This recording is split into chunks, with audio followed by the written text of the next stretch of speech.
Class 12 exercise 10.2 का question number 15 है students, जिसमें वो क्या कह रहे हैं, find the position vector of point R which divides the line joining two points P and Q whose position vector are this and this in the ratio this for internally and externally। देखिए students कैसे करेंगे इस question.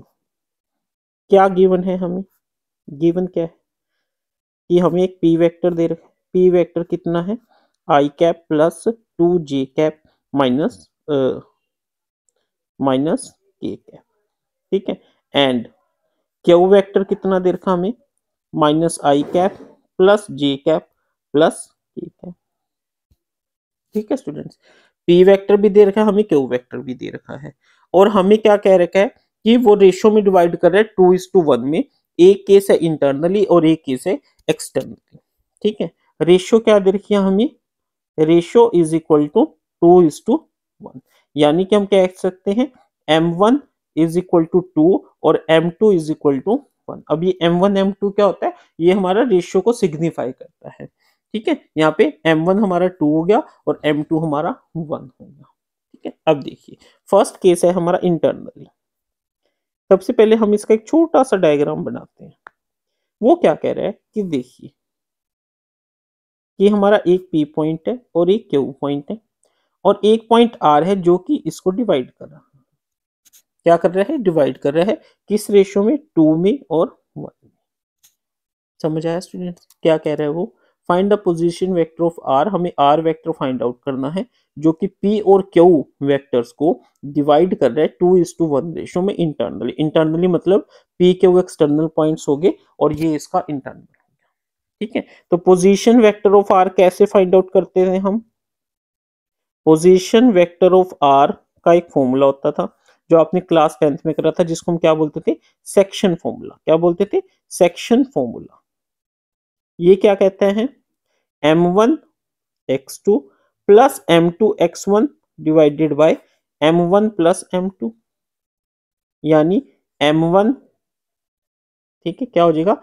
m1 Q vector plus m2 Q P vector divided by this. तो ये क्या आ जाएगा? Are vector. m1 कितना है? 2 इंटू क्यू वेक्टर कितना है? माइनस आई कैप प्लस जे कैप प्लस के कैप प्लस m2 कितना है? 1 और p वेक्टर कितना है? आई कैप प्लस 2 जे कैप माइनस के cap divided by m1 plus m2 2 plus 1। समझ आया स्टूडेंट्स? ये हमारा एक फॉर्मूला है, ठीक है। अब देखिए आर, आर किसके इक्वल हो गया? -2 आई कैप प्लस 2 जे कैप प्लस 2 के कैप प्लस आई कैप प्लस 2 जे कैप माइनस के कैप डिवाइडेड बाय 2 प्लस 1 3, जो कि किसके इक्वल होगा? 1/3 of -2 I cap minus plus I cap minus I cap 2 J cap plus 2 J cap 4 J cap 2 के cap minus के cap plus के cap. तो ये किसके इक्वल हो गया?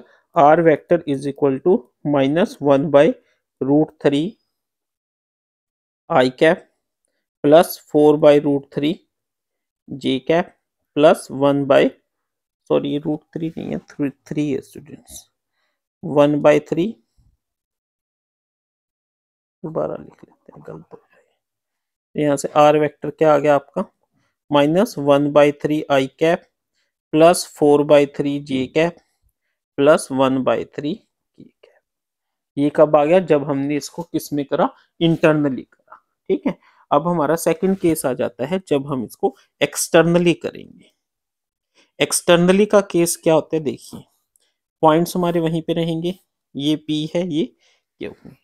अब जो R पॉइंट है वो कहीं इसी लाइन में यहाँ पे है R पॉइंट, और अब रेशियो क्या होगी? रेशियो वही रहेगी m1 to, ठीक है। बट इसमें अब R वेक्टर की पोजीशन क्या हो जाएगी? m1 m1 Q माइनस, जो यहाँ पे प्लस था वहां पे अब क्या हो जाएगा?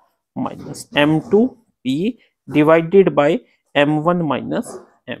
तो R क्या हो जाएगा? देखिए स्टूडेंट्स m1 कितना है? 2 इंटू माइनस आई कैप प्लस जे कैप प्लस के cap minus 1 into P vector कितना था हमारा आई कैप प्लस 2 जे कैप माइनस के कैप डिवाइडेड बाय m1 कितना है 2 2 माइनस, तो r क्या हो जाएगा -2 i cap -2 plus 2 J cap plus 2 के कैप माइनस आई कैप -2 जे कैप प्लस के कैप डिवाइडेड बाय 1, तो r किसके इक्वल हो जाएगा -2 -1 -3 i cap 2 -2 0 0 J cap plus 2 के कैप प्लस के कैप 3 के कैप, या आर वेक्टर किसके इक्वल हो जाएगा -3 i कैप प्लस 3 के कैप। ठीक है स्टूडेंट्स, ये हमारा एक्सटर्नली का केस आता है। इस तरीके से आपने इस क्वेश्चन को करना है।